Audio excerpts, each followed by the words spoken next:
ನೀನು ಜಗತ್ ರಕ್ಷಕ, ಜಗತ್ತನ್ನ ರಕ್ಷಣೆ ಮಾಡುವ ನಿನಗ ಜಗತ್ ರಕ್ಷಕ ಅಂತ ಜನ ಹೆಸರಿಟ್ಟರ. ನನ್ನೊಬ್ಬನ್ನೇ ರಕ್ಷಣೆ ಮಾಡಲ್ಲ ನೀನು, ಜಗತ್ತನ್ನೇನು ರಕ್ಷಣೆ ಮಾಡ್ತಪ್ಪ ನೀನು? ದೇವಸ್ಥಾನದಾಗ ದೊಡ್ಡ ದೊಡ್ಡ ಮನುಷ್ಯರು ಬಂದು ನೀನು ಉಂಡ್ಯಾಗ ದುಡ್ಡು ಹಾಕಲಕ ನೀತಿಯಿಂದ ನಡೆಯುವ ಈ ನಿರ್ಗತಿಕನ ಕೂಗು ನಿನಗೆ ಹೆಂಗೆ ಕೇಳಿಸ್ತದೋ ಯಪ್ಪ? ನೀನೊಂದು ಕಲ್ಲು, ನೀನೊಂದು ನಿರ್ಜೀವ ವಸ್ತು ಅಂತ ಜನರಿಗೆ ಗೊತ್ತಾಗಿ ನಿನ್ನ ಮೂರ್ತಿಯನ್ನೇ ಕದಿಮುರಾರ ಬೋಯಪ್ಪ ಜಗತ್ತಿನಾಗ.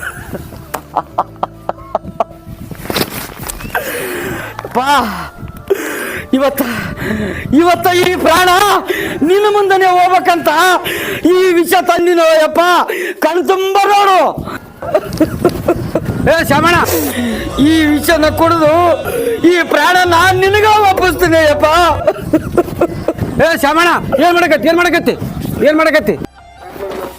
ಶ್ಯಾಮಣ್ಣ, ಸಾವು ನಾವಾಗಿ ಬಯಸಬಾರದು, ತಾನಾಗೆ ಬರ್ಬೇಕು.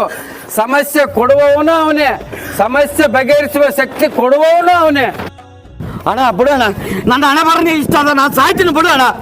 ಬಿಡೋಣ. ಅಣ್ಣ, ಹಣೆ ಬಾರ ಕೆಟ್ಟದಂತ ಸಾಯಕ್ಕೆ ಹೋದ್ರೆ ಹೆಂಗಣ್ಣ? ಅಣ್ಣ, ನಿನ್ನ ಹಣೆ ಬರ್ದಾಗ ಕಷ್ಟಪಟ್ಟ ಮೇಲೆ ಸುಖ ಸಿಗ್ತದಂತ ಬರ್ದ್ರೆ ಏನ್ ಮಾಡ್ತಿ? ಬಾಣ ಇರ್ಲಿ, ಓಂ ಬಾಣ ಬಾ, ಓಂ ಬಾ. ಇದೆ ಅಂತ ಗೊತ್ತು ಮನುಜ ನಿನಗೆ, ಸಾವಿಗಿಂತ ದೊಡ್ಡ ನಷ್ಟ ಇಲ್ಲ ಜಗದೊಳಗೆ. ಹಣೆ ಬರಹ ಅಂತ ನೀನು ಹೊರಗಬೇಡವೋ, ಹಣೆ ಬರಹ